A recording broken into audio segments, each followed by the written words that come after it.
سکینه زما د څرګندونو په مقابل کې تر ډېره غلې وه.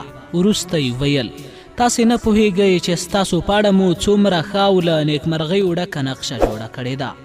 که پوهه شئ چې څومره له خوشحالیو ډکه راتلونکی به ولرئ نو هیڅکله به هم له هغه کارونو څخه خواشینې او خوابدې نه شئ چې له تاسې سره ترسره شوي دي. تاسې به په لنډه موده کې د دې ښار مجلل او لومړۍ درجه مېرمنې همداراز عامو خاصو ته به محبوبې شئ. ټول خلک به ستاسو د ناستې ولاړې او خبرو مینهوال وي. همدا به غواړي چې یوه شېبه له تاسو سره وي. تاسې هم بې تجربه او لا پیغلې یاست. عقل مو ډېر کار نه کوي او د ننني ژوند ډول نه پیژنئ. خدای جل جلاله مو د ژوند لپاره د خوښۍ او ارامۍ وسایل برابروي. تاسې بیا هم خوشحاله نه یاست. ومې ویل ډېرې اپلتې مه وایه. خدای جل جلاله ستاسې په جنایتونو کې هیڅ ډول ګډون نه لري.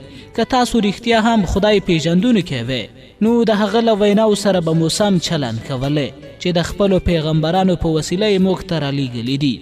له انسانیت او دیانت خلاف کارونو څخه به لرې کېدل یاست. درې واړو په مسخرو او خندا پیل وکړ او وی ویل ښه ده اوس مو یو واعظ هم پیدا کړ چې موږ ته نصیحت کوي. وروسته موټر چلوونکي وویل سکینې تر دې ځایه د دویو ساتنه په موږ وه. تر دې وروسته پرته ده. دا مرکه هم ډېره ښکلې ده او دا انجلۍ هم تود بیان لري. که وتوانېدې چې راخپله یې کړې نو دا به دې لویه چالاکي وي. دوی هم دا اوس راغلې ستړي دي. نن شپه نه غواړم چې ناراحته شي. انشاءالله لږ لږ به لاره ګودره ورته وښیم. ماشاءالله هوښیارې جنکۍ دي. هیلهمنه یم چې نصیحتونه به مې پر دویو اغېز وکړي. وروسته به وویني چې څنګه به ترې ښکلې او ښې جنکۍ جوړې شي. په ټول ښار کې به لومړی مقام وګټي. ما ځواب ورنه کړ او غلی کېښناستلم. ملیحې وویل خورکۍ ولې خبرې نه کوي؟ ومې ویل د دې اپلتو په وړاندې چوپتیا تر هر څه غوره ده. دومره خبرې مې چې وکړې ډېرې وې. سکینه اوچته شوه او وی ویل انجونې ستړي دي باید ډوډۍ ورته تیاره کړم. رښتیا اصغر علي ته لاړ شه او موټر ګاراژ ته دننه کړه. بیرته راشه. وروسته موږ ته ځیر شوه او وی ویل تاسې څه خورئ چې درته تیارې کړم؟ ما هیڅ هم ونه ویل خو ملیحې ورته وویل هیڅ نه خورو. داسې خو نه کیږي. هیله کوم یو څه خو وغواړئ. دا خپل کور وګڼئ. که زموږ هیله منئ نو خپلواکي او ازادي راکړئ. مثلا څنګه ازادي؟ آیا پرې موږدم چې له دې ځایه ووځئ؟ چیرته به لاړې شئ؟ د یوې ورانې ودانۍ په یوه کونج کې به استوګن شو. له بده مرغه دا غوښتنه مو نشم منلی ځکه قول در کوم چې دا کوټه د ورانې ودانۍ تر څنډې ښه ده. هیڅ هوښیار سړی دا راحت ځای په کنډوالۍ نه ورکوي.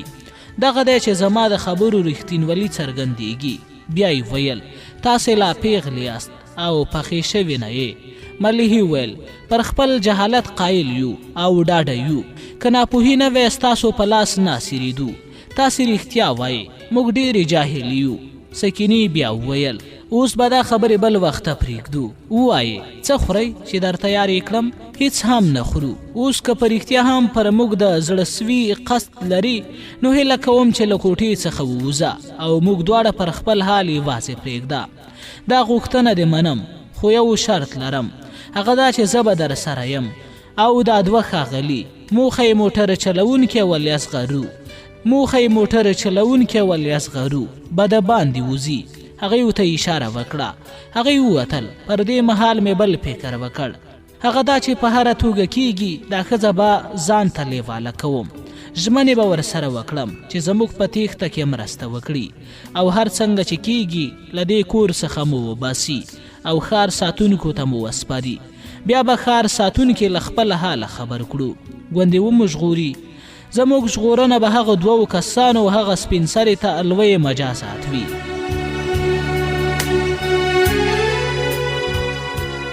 که دغې ښځې له موږ سره روغه وکړه نو ښه راتلونکی به یې په برخه شي. وروسته تر دې مې چې شاوخوا ښه فکر وکړ په خوشحاله څېرې سره مې ویل ملیحې د ډوډۍ په اړه مې ستا دا چلن خوښ نه شو. زه وږې یم او زړه مې غواړي چې ډوډۍ وخورم. سکینې ته ځیر شوم او ومې ویل مېرمنې ځان مه په تکلیفوئ چې موږ ته ډوډۍ تیاره کړئ. هر څه چې په کور کې تیاروئ همغه راوړئ. ډېره مننه.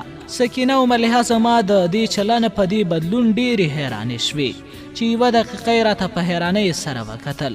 وروسته سکینې وویل داسې ښکاري چې د زما غوښتنې ومنلې. که رښتیا هم داسې وي نو ته ډېره هوښیاره جنۍ یې. ومې ویل اوس کار له کاره تیر دی نو ځان ولې په عذاب کړم. مرګ یو وارې زجر هم یو وار. ملیحې ته مې اشاره وکړه او دا جنۍ به مې هم انشاءالله قاید ومني. اوس ډېرو خبرو ته ضرورت نشته. هیله کوم هر څه چې تیار دي رایوړئ. سکینه په ډېرې خوشحالۍ سره ووته خو ملیحه مې ولیده چې د لیونیو په شان زیر زیر راته ګوري. د هغې کاته دومره طبیعي و چې د خندا مخه مې نشوه نیولی. تر دې کړاوونو وروسته مې د لومړي ځل لپاره لږ وخندل او سره مې لاندې ونیو چې څوک یې وانه وري. په پټه مې وویل مه ویرېږه، یوه نقشه مې طرحه کړې ده. قول در کوم چې ژغورل شوي. څنګه نقشه؟ اوس یې د یادولو وخت نه دی. که وخت مو پیدا کړ درته وبه یې وایم. اوس زما پلوي او ملګرتیا کوه. هر څه چې وایم او ترسره کوم یې ملاتړه مې کوه. هغه خوا راغلی شوه او ویې ویل هیله منه یم چې دا وروستی نقشه دي بري ته وررسیږي. ومې ویل ترسره کول یې زموږ او پای به یې له خدای جل جلاله سره وي. که بري ته ورسېدو نو په حقیقت کې مو عجیبه کار کړی دی. کله چې له ملیحې سره د خپلې نقشې په اړه غږېدم د موټر غږ مې واورېد. داسې برېښېدله چې موټر چلوونکی ګاراج ته بیایي. خو د دروازې تر شا د ټوخي له غږ څخه وپوهېدم چې علي اصغر د هندارې تر شا زموږ څارنه کوله. له دې کبله وویرېدم چې څوک مو له رازونو خبر نشي.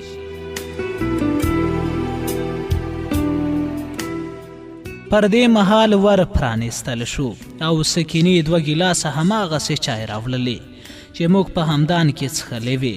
له خندا سره مې وویل سکینې که څه هم ستاسو له زحمتونو ډېره شرمنده یم خو اجازه راکړئ چې سموار دلته راوړي. موږ به یې همدلته جوړې کړو او د ګیلاسونو نظافت به هم خپله وڅارو. غوښتنه مې ډېره ژر ومنل شوه او سموار یې راوړ. زه خپله په چایو جوړولو بوخته شوم. ملیحې هم زما په خوله کول. د شپې مو څه ډوډۍ او کباب په ډېر اشتیا وخوړ. وروسته مې وویل ډېرې ستړي یو او نن مو ډېر وهل ټکول هم خوړلي. نو که اجازه وي موږ به ویدې شو. سکینې وروسته تر دې چې زموږ ساتندوی یعنې علي اصغر او موټر چلوونکي یعنې سفر علي ته یې کنځاوې وکړې 3 بسترې راوړلې چې په یوه کې هغه په خپله ویده شوله. ښایسته سترګې هغه چې باحیا وي بې حیا سترګې به څه کړې چې زیبا وي. خوشحال خان خټک.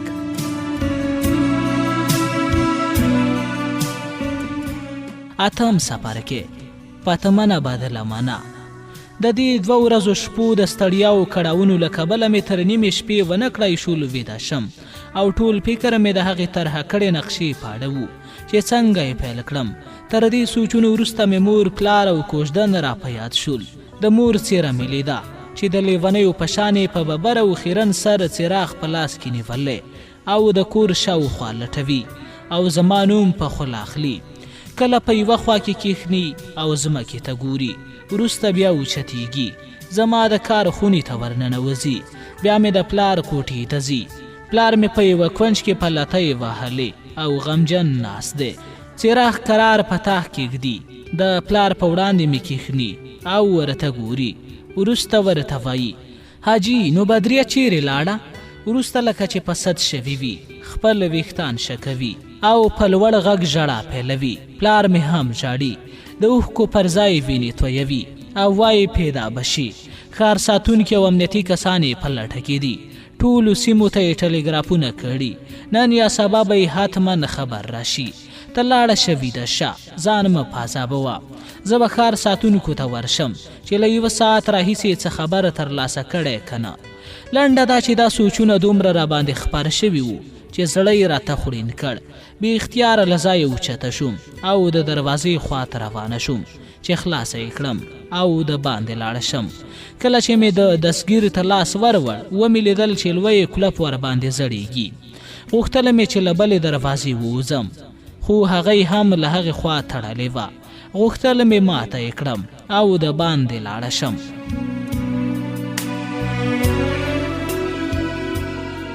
خو ومې لیدل چې له هرې خوا غږونه اوچت شول.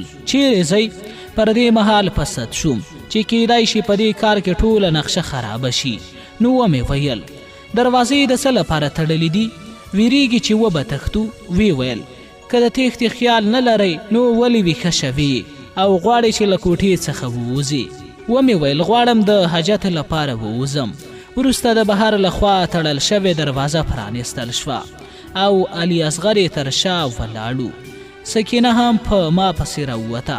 انګړ ته ووتم. حیرانه وم چې څه وکړم او چیرې لاړه شم. یوه شیبه ودرېدم او د بهر هوا مې ښه تنفس کړه. ملیحه خوارکۍ مې ولیده چې هغه هم راووته او زما څنګ ته راغله. ومې ویل ویده نه یې؟ ومه خو ستا په غږ راویښه شوم. وروسته سکینې وویل ولې ولاړه یې؟ زه هم لږه ورخطا شوم خو ومې ویل زه نابلده یم او نه پوهېږم تشناب چیرې دی. زه یې بوتلم او دویو په څارنه بوخت شول. ومې لیدل چې دا کار هم څه ګټه نه لري. نو په ډېره خواشینۍ کوټې ته ننوتلم. ملیحه هم راپسې راغله او دروازې یې وتړلې. وپوهېدم چې له هرې خوا یې زموږ د تېښتې لارې بندي کړي دي. خپل ځای ته لاړم. دا ځل خوب راباندې زورور شو. د تګ راتګ او د وره د پرانیستل کېدو غږ له خوبه راپاڅولم. لمر پراخته و. سر مې اوچت کړ. ومې لیدل ملیحه هم زما په شان ویښه شوې خو سترګې ډېرې سرې او پړسېدلې وې. داسې ښکارېدل چې ګرده شپه یې په ژړا تېره کړې وي. ورنږدې شوم ښکل مې کړه او ومې ویل خورکۍ غم مه کوه، خدای جل جلاله مهربانه دی. هغه ذات به مو پرېنږدي چې د دې مارانو په لاس کې اسیر ووسو. سکینه چې نوې له خوبه ویښه شوې وه زموږ خبرو ته غوږ وه. کله چې مې د هغې څېرې ته وکتل نو تر هغو نورو دوو سپین سرو یو څه مهربانه راښکاره شوه. کله چې یې دواړه په دې حال کې ولیدلو نو رانږدې شوه. وی ویل انشاءالله شپه به په خیر تېره شوې وي. ومې ویل ستاسو په مرحمت ډېره ښه وه. وی ویل ګمان کوم دغې جنۍ به تېره شپه ډېرې ژړلې وي ځکه له سترګو څخه یې ښکاري. ومې ویل نه کیدای شي دا سوروالی د لارې د دوړو له کبله وي. که څه هم کلوپونه یې خلاص کړي وو خو بیا یې هم هلته زړولي پرېښي وو او داسې ښکارېدل چې د دروازو تر شا څوک نشته. له دې شېبې څخه مې کار واخیست او ورو مې سکینې ته ویل غواړم څو پټې خبرې در سره وکړم. ووایه آیا ته له دې دوو کسانو سره څه تړاو لري؟ هیڅکله هم نه. نو دوی څنګه پیژنې؟ زه یې په لنډ او بربنډ ډول وایم. د 28 کلونو وم. زه له نیستۍ او فقر سره لاس و ګرېوان وم چې خاوند مې مړ شو. تر هغې وروسته مې د ژوند بله وسیله نه درلوده نو ځکه بدلمنه یعنې پاهیشه شوم. 10 کاله مې له دې لارې د ژوند اړتیاوې برابرولې. څرنګه چې ډېره ښکلا مې نه درلوده نور څوک راپسې رانغلل نو ځکه مې د پیسو پیدا کولو لاره بدله کړه. دا کور مې ونیو. خپله مشره مېرمن شوم. څنګه مشره مېرمن؟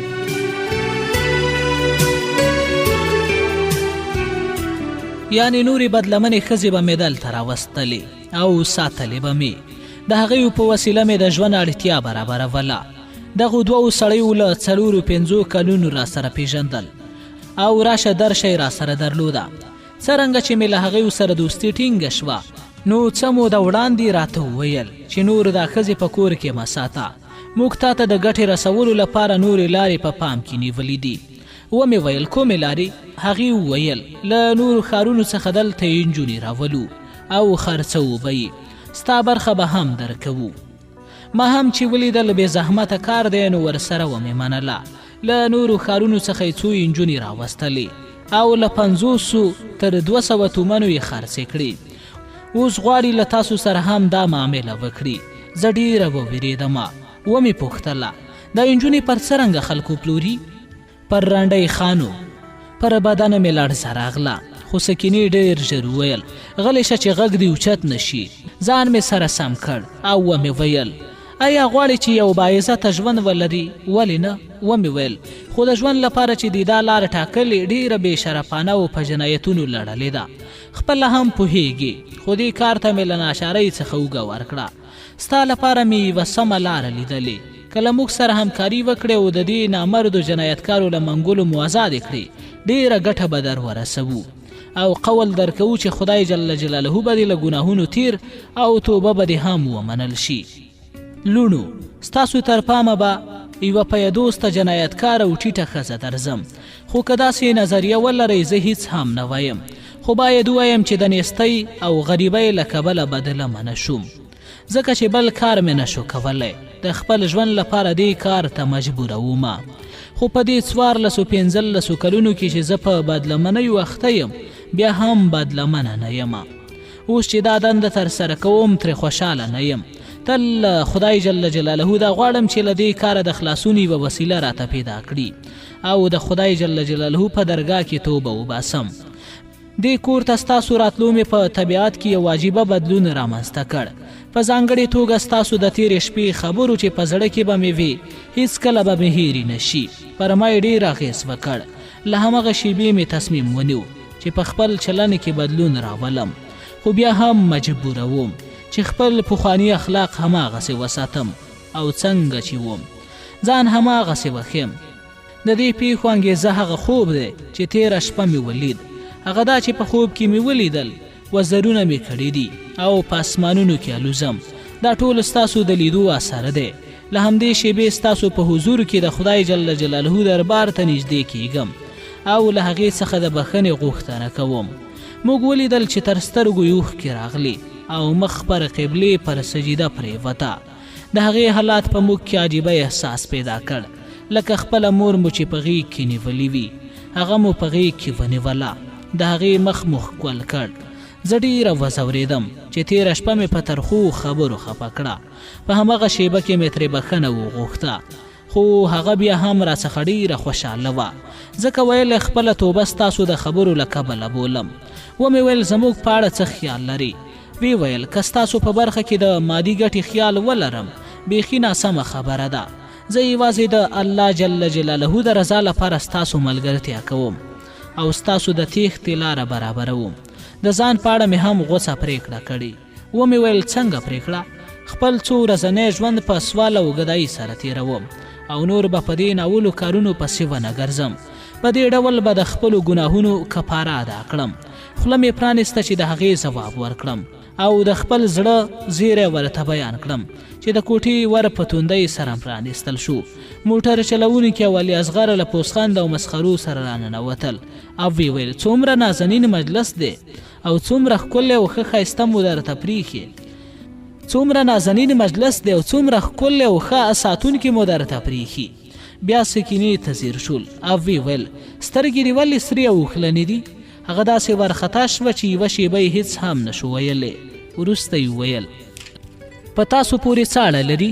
زړه مې وغوښتل چې وژاړم. دواړه رانږدې شول او هغه یې د سوکانو لغتو تر وارونو لاندې ونیوله. بدمرغې سکینې تر دغو وارونو لاندې نارې وهلې، غلو ناولو له دې خوارانو زما څخه څه غواړئ؟ اوس به پولیس در خبر کړم. پر دې مهال مې د برېښنا په څیر یو فکر سرته راغی. غوښتل مې اوس چې دوی سره اخته دي کوڅې ته ووځم، په چغو او نارو شم او خلک را خبر کړم.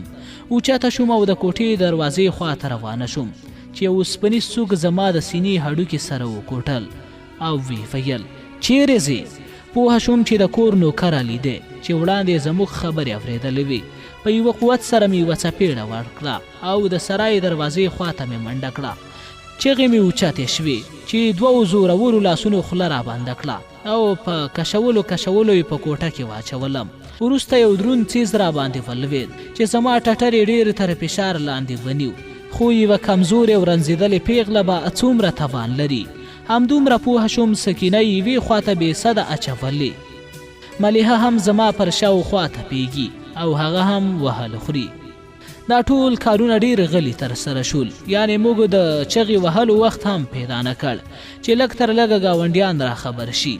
زه هماغسې بېسده ولوېدم، خو ګرد سره بېسده نه وم. په شاوخوا کې مې پیښې درک کولی شوې. کله چې موږ درې واړه له پښو وغورځولو، له یو بل سره یې څه لانجه وکړه. بیا یې علي ته امر وکړ چې ډېر ژر یو څه تریاک رانیسي او رایوړي. تر هغې وروسته زموږ سره ته راغلل. کله یې چې ولیدل درې واړه بېسده یو، نو دا یې سره غوټه کړه چې همداسې مو د بېسدۍ په حالات کې د جعفر خان نومې سړي کور ته ورسوي چې ګرد سره مو له شر څخه خلاص شي. زه پر ټولو پیښو پوهېدم، خو د خبرو او خوځېدلو توان مې نه درلود آن مې نشول کولی چې سترګې پرانیزم. په دې شیبه کې مې د علي د راتلو غږ واورېد چې ویې ویل را مې نیول. علي اصغر وویل ته یې ژر ویلې کړه، څه شربت ورسره یو ځای کړه. بیا یې د هغې په خوله کې واچوه چې غلی شي او بیا داسې تېروتنه ونه کړي. زه پوهه شوم چې هغوی په رښتیا هم د رښتینې جنایت خیال لري. هغوی غواړي خوارکۍ سکینه ووژني. دې پیښې یو ځل بیا زما ویده شوې وینه په رګونو کې ویشوله، لکه ټول ځواک چې مې په پښو کې ټول شوی و او هیڅ بېحالي یا بېسدي نه لرم. له ځایه اوچته شوم او ومې ویل ای بې ناموسه سړی وژونکو، څه کوئ؟ دې بدمرغې څه کړي چې غواړئ ویې وژنئ؟ راځئ د خدای لپاره هغه پرېږدئ او دا زهر ماته راکړئ. دغو وحشیانو بیا راباندې حمله وکړه او ویې ویل څومره کلک بدن یې دی، باید دومره یې ووهو چې نفس یې بند شي. زه یې بیا دومره ووهلم چې یو ځل بیا بېسده ولوېدم او په ځان پوهه نه شوم. سپېڅلي خلک پرېږدئ چې پاتې شي او ټولنه جوړه کړي. د ټولنې له لمنې څخه د ناولو خلکو لاسونه لنډ کړئ.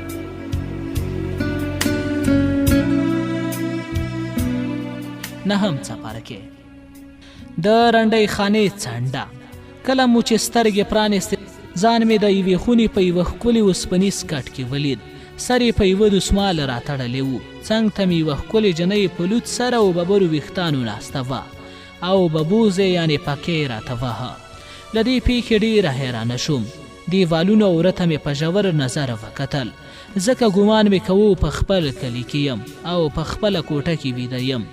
د دغه 2-3 ورځنیو پیښو هیڅ برخه مې په یاد نه ده. د خپل عادت له مخې مې خپلې خادمې ته نارې کړې پلوشي وګوره څو بجې دي. داسې ښکاري چې نن ډېره ویده شوي یم. خو نه هغه کوټه زما کوټې ته ورته وه، نه هغه جنۍ زما پر ستاره وه. ور ومې کتل او ومې پوښتله ته څوک یې؟ پلوشه چیرې ده؟ هغه له خوږې مسکا سره رانږدې شوه. دلته پلوشي نومې څوک نه لرو. ومې ویل نو ته څوک یې؟ ویې ویل زه اسیه یم. زه خو اسیه نه پېژنم، دا کوم ځای دی؟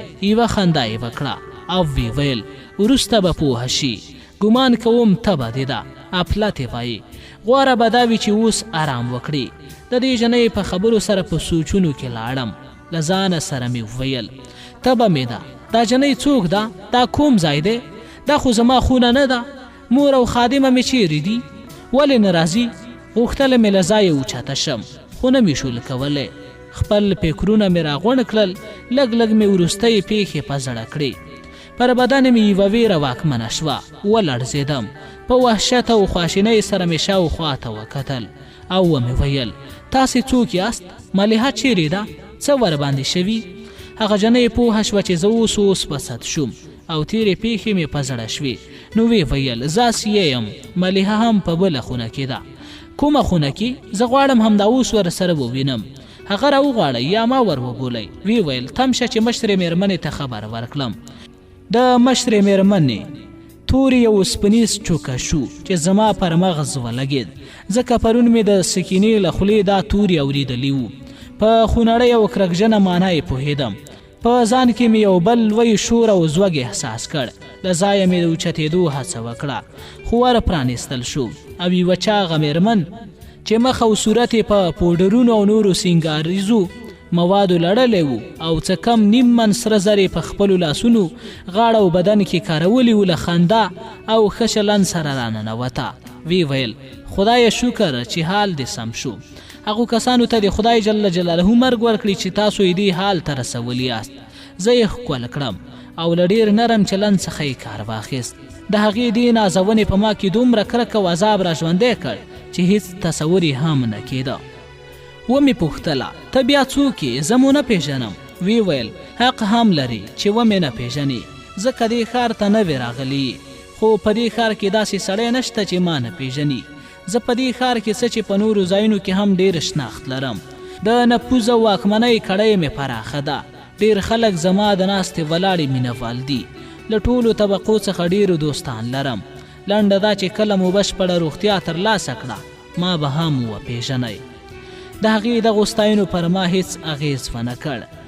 د هغې پرستارې جنۍ په لیدو مې چې د هغې چاغې ښځې تر شا د رانیول شوې وینځې په شان ولاړه وه له ځان سره دا تصور وکړ چې دا به هم د دې ښار د کوم مشر مېرمن وي دوی به دلته راوستلی یم چې را سره مرسته وکړي دا به هغه مشره مېرمن نه وي چې سکینې یادوله دغې ښځې ته به ځکه مشره مېرمن وایي چې تر نورو مشره ده خو بیا مې هم حواس له لاسه ونه کړل بلکې ومې ویل زه اوس له دې سره کار نه لرم چې تاسې څوک یاست او دا کوم ځای دی بلکې دا راته ووایاست چې زما خورلڼه ملیحه چیرې ده ستاسو تر څنګ په هغه بله خونه کې هغه خبره کړئ چې دلته راشي مشرې مېرمن ځان ته له کبر او غروره ډکه څېره ونیوله او وی ویل اسیې دا جنۍ لا د دې ځای له دود و دستور سره نه ده اشنا شوي ورشه ملیحې ته ووایه چې دلته راشي بیا یې ما ته وکتل او وی ویل نوم دې څه دی ومې ویل بدریه پوهېدم خو باید پوهه شي چې تر دې وروسته به دې دا نوم نه وي